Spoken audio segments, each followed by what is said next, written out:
এই ভারতকে আমরা শিক্ষা দিব। ভারত আমাদের একমাত্র শত্রু। तुम्हारे नॉर्मल डिलीवरी में मदद हम ही लोग किए थे। মন্দির হবে ভাঙার জন্য, মূর্তি হবে ভাঙার জন্য। বাংলাদেশ মুসলমান রাষ্ট্রের মধ্যে কোনো মূর্তি থাকতে পারবে না, বাংলাদেশের মধ্যে কোনো ইসলাম থাকতে পারবে না। দিল্লির দালালি করলে দিল্লি চলে যাও, বাংলায় থাকতে হলে বাংলার মতো থাকতে হবে।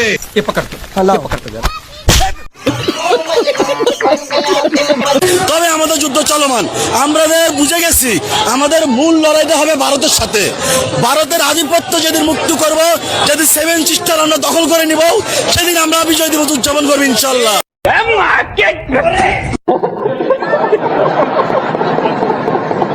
তো নমস্কার বন্ধুগণ, কেমন আছেন আপনারা? আশা করি আপনারা প্রত্যেকেই ভালো আছেন এবং সুস্থ রয়েছেন। তো বন্ধুগণ, আজকের এই ভিডিও শুরুতেই আমি জাস্ট আপনাদের কাছে ক্ষমা চেয়ে নিতে চাই। তার কারণ আজকের এই ভিডিওতে অফুরন্ত গালিগালাজ রয়েছে। কারণ আজকের এই ভিডিওর টপিকটাই হতে যাচ্ছে বালের দেশ বাংলাদেশকে নিয়ে। সেই জন্য আমি আমার ছোট্ট ছোট্ট ভাই বোনেদের উদ্দেশ্যে বলবো, প্লিজ এই ভিডিও আপনাদের জন্য না, এই ভিডিওটা স্কিপ করে এখনই চলে যান। আর বাকি যারা রয়েছেন, যারা আমার ভিডিও দেখতে চান, কন্টিনিউ করতে চান, তারা জাস্ট শেষ অবধি ভিডিওটা দেখুন। সত্যি আজকের এই ভিডিও দেখলে মজা পাবেন। তবে হ্যাঁ, হেডফোনটা অবশ্যই কানে লাগাই নেবেন। তাহলে চলুন বেশি পেঁয়াজি আর পঞ্চায়েতি না করে, বেশি সময় নষ্ট না করে আজকের এই ভিডিও শুরু করা যাক নাকি।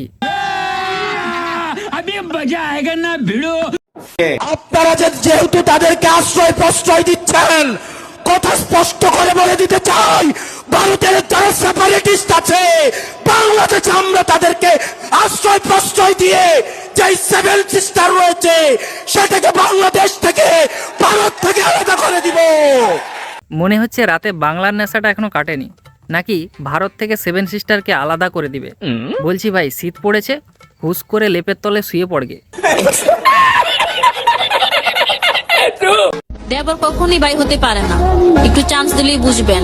শালি কখনই বোন হতে পারে না, সেটা আড়ালে থাকলেই বুঝবেন। টাকা কখনোই সুখ এনে দেয় না, সেটা টাকাওয়ালা হলেই বুঝবেন। ধর্মের ভাই বোন মা বাবা বলতে কিছুই নেই, সেটা স্বার্থের পরীক্ষায় বললেই বুঝবেন। ধর্মে মা বাবা ভাই বোন বলতে কিছুই হয় না, এই বোন একদম ঠিক কথাই বলেছে। কারণ কি, সবের সাথেই এদের চলে।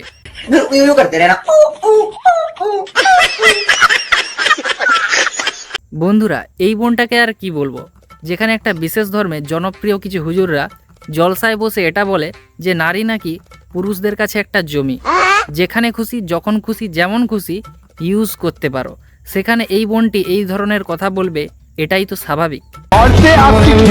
তোমারি বিবি তোমারি खेती, हमारी बीविया तुम्हारे लिए खेती है। मुझे अपने घर जाना है, मुझे घर जाना है। বন্ধুরা, আমাদের কারো শরীর খারাপ করলে বা শরীরে কোনো রোগ জ্বালা হলে আমরা আগে ডাক্তারবাবুর কাছে যাই। ডাক্তারবাবু প্রেসক্রিপশনে ওষুধ লিখে দেয়, সেই ওষুধ খেয়েই আমরা কিন্তু সুস্থ হই। কিন্তু বাংলাদেশে কিন্তু এমনটা না। বাংলাদেশে যদি কারো কোনো শরীর খারাপ হয় বা শরীরে যদি রোগ জ্বালা হয়ে থাকে, তাহলে তারা আগে হুজুর বা মৌলানার কাছে যায়। আর সেই মৌলানা নাকি ওষুধ বাতলে দেয়। ঠিক কি ধরনের ওষুধ শুনুন একবার। শরীরের বিভিন্ন রোগ বালাই বার হওয়ার জন্য একটা বিরাট বড় ওষুধ হলো মেয়েদের রস পান করা। রস বুঝেন? অত শত বুঝি না বাবু, আপনিই বলে দেন। কি না, রজ বলতে দুইটা জিনিস। এক হলো কুমারী মেয়ের প্রথম মাসিকের রক্ত, আরেকটা হলো পুরুষদের যেরকম উত্তেজনার কারণে বীর্য বের হয়, মেয়েদের যে পদার্থটা আসে এটাকে রজ বলে। এই রজ এটা পান করলে কোনো রোগ বালাই শরীরে থাকে না। আপ কাহা কে জ্ঞানী বাবা? কি বলবো ভাই, আমি কিছু ভাষা খুঁজে পাচ্ছি না মুখে। মানে এই জেহাদি মালগুলো, এই মৌলানা হুজুরগুলো শুধু জলসায় বসে যা মুখে আসে তাই এরা বলে দেয়। আর এদের যারা বক্তব্য শোনে, যে গান্ডুগুলো, সেই গান্ডুগুলো এমনিই বিড়ি ফুকে ফুকে বড় হয়ে যায়। বুঝতে পেরেছো? আজকে এরা ধর্মগুরু, এরা ধর্মগুরু হয়ে ধর্মের কথা না বলে এই সব কথাবার্তা বলছে, এই সব নিয়ে আলোচনা করছে। কুমারী মেয়েদের রস পান করার কথা বলছে। কী রস আমি অত বুঝি না বাবু, এত বড় হয়ে গেছে আমি অত বুঝি না। কী রস আপনারা আশা করি বুঝতেই পাচ্ছেন। তো এদের কাছ থেকে না এসব শিখতে হবে, এত বড় হয়ে গেছি এসব না জানলে হয়? মানে কি বলবেন বলুন তো? আমার না সত্যি মুখের কোনো ভাষা নেই। নাকি কোনো রোগ ব্যাধি হলে নাকি ওইটা খেলেই নাকি সুস্থ হয়ে যাবে। তাহলে তো আর ডাক্তারের কোনো দরকার নেই। ডাক্তারবাবুকে বলো, ডাক্তারবাবু আপনারা বাড়ি চলে যান, আপনাদের আর কোনো প্রয়োজনই নেই। তাহলে ভাই ডাক্তার রাখার আর কি দরকার আছে? এরা তো ওইটা খেয়েই সুস্থ হয়ে যাবে, ভালো হয়ে যাবে। তাহলে ডাক্তার রাখার আর কি আছে? আমি দেখাবো, আমি এক এক করে জাস্ট দেখাবো এই সমস্ত জেহাদি মৌলানাগুলোর কাণ্ড কারনামাগুলো একটু দেখাবো। এরা জলসায় বসে জাস্ট কি কি করে, কি কি ভাষণ দেয় সেটা জাস্ট শোনাবো। আজকের এই ভিডিও আপনারা লাস্ট অবধি দেখতে থাকুন, সত্যিই মজা পাবেন। হাসতে হাসতে আপনাদের মাথাটাই না খারাপ হয়ে যায়। এরা নাকি আবার ধর্মগুরু।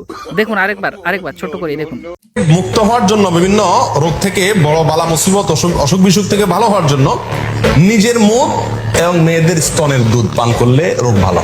কি বলবো বলুন তো, কি বলবো? আপনারাই বলুন জাস্ট কি বলবো এদেরকে। ভাই এরা বলছে যে তোমার যদি ক্যান্সার হয়ে থাকে বা জ্বর জ্বালা সর্দি কাশি গা ব্যথা হাঁটু ব্যথা যাই হয়ে থাকেও না কেন ঠিক করা লাগবে, এক চান্সে ঠিক হয়ে যাবে। কোনো চিন্তা নাই ভাই, সমস্ত রোগের উপশম আপনারা পেয়ে যাবেন। শুধু যদি কুমারী মেয়ে থাকে যাদের গার্লফ্রেন্ড রয়েছে, আর যদি বউ থাকে তো বুঝতে পারছো তো, তাহলে তো কোনো সমস্যাই নেই। আচ্ছা আমি তো ভাবি যাদের বউ রয়েছে তাদের তো তাহলে কোনো অসুবিধাই হওয়ার কথা না, তাদের কোনো রোগ ব্যাধি তো হওয়ারই কথা না। তাহলে হসপিটালে এত মানুষ মরে কেন, এত বেড ভরে যায় কেন? কেনই বা বাংলাদেশ থেকে আমাদের এই ভারতবর্ষে চিকিৎসা করাইতে মানুষজনেরা আসে, কেন আসে? ভাই এরা নাকি ধর্মগুরু, এরা নাকি আল্লাহ এইসব ব্যাপার স্যাপার নিয়ে এরা নাকি জলসা করে। এরা জলসায় যতটা না ধর্মের কথা বলে তার থেকে ভাই এইসব কথা বলে। দেখুন আরেকটা শোনাচ্ছে, শুনুন। রাত্রিবেলা বিছানাতে যাবে, দুটা বালিশে ঘুমাবা না, একটা বালিশে ঘুমাবা। একটা বালিশ রাখবা বিছানায়, একটা বালিশ চোখের তলে ভরে দিবা, দুটা বালিশে ঘুমাবে না। আর তোমার মাথার চুলটিকে মেলে দিয়া বালিশের উপরে লম্বা করে চুলটিকে রেখে দিও। তোমার স্বামী যখন শুয়ে যাবে, তোমার চুলটির উপরে যখন শুয়ে যাবে, মেয়ে ছেলের চুলে একটা সেন আছে রে ভাই। ও মাই গড, এটা একটা ধর্মীয় জলসা। ভাবতে পারছেন, যেখানে আমাদের ধর্মের যে কোনো একটা অনুষ্ঠানে কি হয়, সেখানে শ্রীকৃষ্ণ নারায়ণের বাণী শোনানো হয় বা ভগবদ গীতা, সেই সব নিয়ে আলোচনা হয়, ধর্ম অধর্ম এইসব কিছু নিয়ে আলোচনা হয়, কোনটা ঠিক কোনটা ভুল এইসব কিছু শেখানো হয়। কিন্তু এখানে ভাই তেমন কিছুই না। এদের ধর্মীয় জলসায় কিভাবে রাতের বেলায় বউকে নিয়ে খেলা করবে সেই সব কিছু শুরু থেকে শেষ অবধি একেবারে বুঝিয়ে দেয়। এটা নাকি এদের ধর্মীয় জলসা। ভাই কি বলবেন বলুন তো? যেখানে আল্লাহর নাম করা উচিত, যেখানে ন্যায় অন্যায় এইসবের কথা উচিত, যেখানে একটা কোরআন বা ওদের পুরাণ না কি একটা বলে, আমি জাস্ট জানি না, ক্ষমা করবেন, তো এইসবের কথা আলোচনা করা উচিত, সেখানে এইসব কথাবার্তা না বলে ওরা এই ধরনের কথাবার্তা বলছে। আবার শিখিয়ে দিচ্ছে রাতের বেলা বউয়ের সাথে কিভাবে খেলা করবে, এরকম একটা বিষয় তারা বোঝাতে চাইছে ভাই। তাহলে চলো ইনি আরও কি বলছেন সেটা একটু শুনে নিই। আরও কিছু ভিডিও রয়েছে, আমি এক এক করে দেখাবো আপনাদের, ভিডিওটা জাস্ট ছেড়ে যাবেন না, সত্যিই আপনারা মজা পাবেন, শুনে হাসতে হাসতে পেটে খিল ধরে যাবে। দেখো আগে ইনি কি বলছে আর একটু শুনো। যদি বেটা ছেলের লাখে লাগে তো বেটা ছেলে পাগলা হয়ে যাবে। এত সুন্দর সেন্ট একটা আল্লাহর এটা দান ভাই। জিন্দেগিতে স্বামী স্ত্রীতে কাজিয়া হবে না, ঝগড়া হবে না, বিবাদ হবে না, মারা হবে না, ফাটাফাটি কিচ্ছু হবে না, পাগল থাকবে। ও মনে মনে বলবে আল্লাহ আল্লাহ পেয়েছি, আল্লাহ স্ত্রী মনের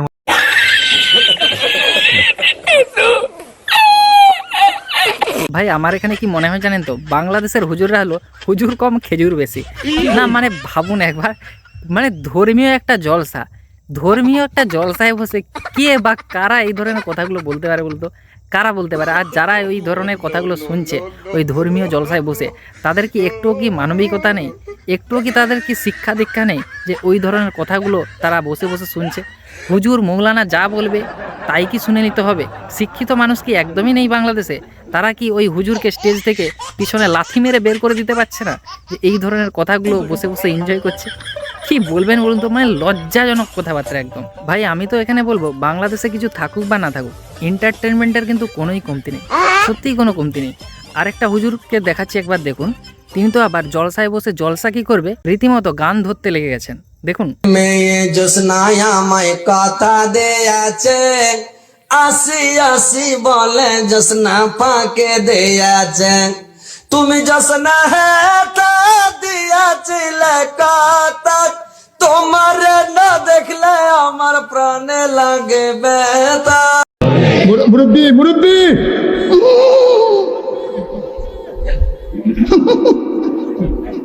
বুঝছে না উনি মনে করছে অন্য হুজুর। স্ত্রীর কুণ্ঠে মারবে। বিয়ে তো সব করে লেছো, স্ত্রীর কুণ্ঠে মারতে হয় জানো? কুণ্ঠে মারতে হয়? আপনারা এখনো জানেন না যে কুণ্ঠে করে মারতে হয়? আর বিহার করালে চাঙাল বেলা কুজ্জা খালি স্ত্রীর আল্লাহর নামে বলেছেন তোমরা মুখে মারবে না, চেহারাতে মারিও না। স্ত্রীটার মুখে মারা নিষেধ আছে, গালে, লাখে, মুখে, কানে, এগুলাতে মারতে হবে না। চর থাপড় মারতে হবে না, ঘুষি মারতে হবে না। স্ত্রীটার মাথাতে মারিও না, ব্রেন কেড়ে খেয়ে যাবে। স্ত্রীটার আগা দিকে মারিও না, স্ত্রীটার পাছা দিকে মারা যাবে না, স্ত্রীর হাতে মারা যাবে না। হাত যদি খোড়া হয়ে যায় কি আপনাকে রুটি পাকিয়ে দেবে ভাতরে? ভাই আমি শুধু এটা ভাবি যে এদের কি এটা জলসা, এটা একটা ধর্মীয় জলসা, যেখানে আল্লাহর একটা জলসা হচ্ছে, সেখানে নাকি স্ত্রীকে কুণ্ঠে মারবে সেটাও নাকি শিখিয়ে দিচ্ছে। যেহেতু ওখানকার মানুষজনেরা 4টা-5টা করে যখন বিয়ে করে জানে না কোথায় মারতে হয়, ঠিক সেই জন্য এরা নাকি শিখিয়ে দিচ্ছে কুণ্ঠে মারতে হয়। কি বলবে? আচ্ছা দেখি, আমরা দেখে নিই একটুখানি, তারপরে আর অন্য ভিডিওতে আসছি। একটু দেখে নিই যে কুণ্ঠে মারতে বলে এই হুজুর। পায়ে মারিও না, যদি পায়ে মারো স্ত্রীটার পা নেংড়ি হয়ে যাবে। কে কল থেকে পানি চেপে এনে দেবে? কে আপনাকে ভাত খিলাই না দিবে? মানে স্ত্রীটার পায়ে মারতে হবে না, তোর মারবে কুণ্ঠে। ভাই কোথায় মারবে? কোথায় মারবেটা কোথায়? স্ত্রীর পায়ে মারা যাবে না, হাতে মারা যাবে না, ওথায় মারা যাবে না, সেটাই মারা যাবে না, তাহলে মারবেটা কোথায়? মানে মারতে হবেই বা কেন? আমি তো সেটাই খুঁজে পাচ্ছি না। যখন হাতে মারলে হাত খোড়া হয়ে যাবে, রুটি বেলতে পারবে না, পায়ে মারলে যখন পা খোড়া হয়ে যাবে, জল আনতে পারবে না, তাহলে মারতে হবেই বা কেন? আমি তো সেটাই বুঝতে পারছি না। কুণ্ঠে মারবে সেটা নাকি শিখিয়ে দিচ্ছে। এবার হুজুর কোথায় মারে আমরা একটু দেখে নিই বলে। মারবেন কুণ্ঠে জানেন? স্ত্রীটাকে মারতে হবে কুণ্ঠে রে ভাই, আপনারা জানেন না, জেনেলেন শুনেলেন। এইবারে স্ত্রীটার মারবেন কুণ্ঠে, যেটা করে হাড্ডি নাই ওখানে মারবেন। মারবেন কিসের বাড়ি? আল্লাহর রাসূল বললেন তোমরা মিসওয়াকের বাড়ি মারবে। আর মিসওয়াকটা মোটা হবে, মানে কুড়া লোকের মতন, লম্বা হবে আধাত। গাড়ির কিল্লি খুলে ফের মারিও না, আধাত হবে তো আধাত কিল্লি। তো মিসওয়াকের বাড়ি মানে দাঁতলের বাড়ি মারতে হবে, আধাত হবে লম্বা, মোটা হবে কুড়া লোকের মতন। এরকম মোটা মুখদরের বাড়ি ফের মারিও না, যে ছোট তো মুখদরের বাড়ি মারি। মানে বুঝতে পারছো স্ত্রীকে কোনটা দিয়ে মারতে হবে, কিভাবে মারতে হবে, সব এরা বুঝিয়ে দেবে। দেখি একটু এনার কমেন্ট বক্সটা একটু খুলে দেখি পাবলিক কি লিখেছে। একজন লিখেছে, জনতার রুচিবোধ দেখে বোঝা যাচ্ছে এদের জ্ঞান ও শিক্ষাগত। ঠিক তাই, আমার তো মনে হয় যারা এই জলসা শুনে, যারা এদেরকে নিয়ে আসে, তাদের কি জ্ঞান কাণ্ড বলে কিছু আছে? যা তারা কি আদতেও কি শিক্ষিত? আমার তো বাবু যথেষ্ট সন্দেহ রয়েছে। কারণ এই ধরনের একটা ধর্মীয় জলসা, একটা যেখানে আল্লাহর নাম করা উচিত, সেখানে এই ধরনের কথাগুলো বলা, ভাই এটা কিন্তু একেবারে কিন্তু উচিত নয়। দেখি আরেকজন কি কমেন্টে লিখছে, এদের জলসা কে শোনে, কারা শোনে? আরেকজন লিখেছে, এ কি করেছে, নাই কোনো টুপি, নাই কোনো পাগড়ি, এ কি রকম এসব? মানে যারা কমেন্ট করেছে তারাও ভাই কনফিউজ যে কি হচ্ছে এসব। ভাই আরেকটা দেখো, একটু উঁচা হয় ডাং ডাঙ্গা বলে হাই আল্লাহ, ডাং ডাং করে একদিনে তো হাঁটছে ভালো লাগে, একটু ব্যাখ্যা হলেও ভালো লাগতো। আল্লাহ যার স্ত্রীটা ব্যাখ্যা আমার মনের মধ্যে শান্তি নেই বলে আল্লাহ একদিনে বাউনির মতন ঘুর ঘুর ঘুর দেখি খারাপ লাগছে। একটু লম্বা হলে ভালো লাগতো, জোরে হাঁটতো, ফুর্তিতে কাজ গেল সংসার করে, ওর মনের মধ্যে শান্তি নাই। যার স্ত্রীটা খুবই মোটা, ওর মনের মধ্যে শান্তি নাই। আল্লাহ এমন মোটা স্ত্রী লিয়েছি, গোটা বিছান ঘেরাইছে, খাটের পাশে ধরে একদিকে পড়ে থাকতে হচ্ছে। যার স্ত্রী পাতলা রে ভাই, আমরা বলি পাতলা, বাংলাদেশে বলছে চিকন।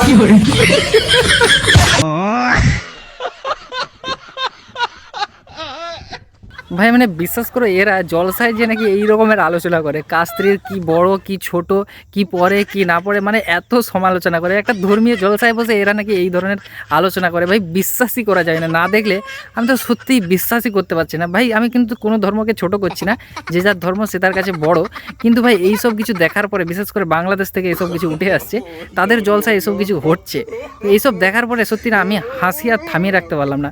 জানি না আপনাদের হাসি পাচ্ছে কিনা। তারপরে তোদেরকে শুলিতে চড়িয়ে দেব, নানান কথা বলছে। এ ভাই, ওই কোন জুতা পর আছে আমার চোখে লাইট মারছে, একটা ছোট লাইট গুলো ধরো তো। হুজুরের মুখে কে লাইট মেরে দিয়েছে, লেট হেলা বোঝ। এবার এই চোখে যদি লাইট লাগে তো চোখের জ্যোতি শেষ হয়ে যাবে। দেখ না রে বাবা রে, তার কাছে এই জঘন্য লাইটটা আছে, দেখ না রে। চোখটা এখন ছানা ছানা গোড়া করতে লাগলো, চোখে ছায়া হতে লাগলো। কে চোখে এরকম করে তোমরা লাইট মারছো, ওই বিষাক্ত লাইট গুলো? মুখ দেখে এমনি গালি বাহির হয়। এখন তো আমার ইচ্ছা করছে যে কথাটা বলি, যে এই ছেলেটা রোববার হয়েছিল না সোমবার হয়েছিল।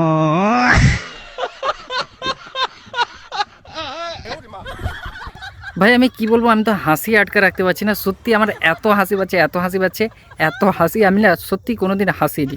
মানে এই ভিডিওটা সত্যি আমার বানানোর সেরকম কোনো উদ্দেশ্য ছিল না। সত্যি মানে এত নিজেকেও খারাপ লাগছে, অথচ হাসিও পাচ্ছে। কি করব বলুন তো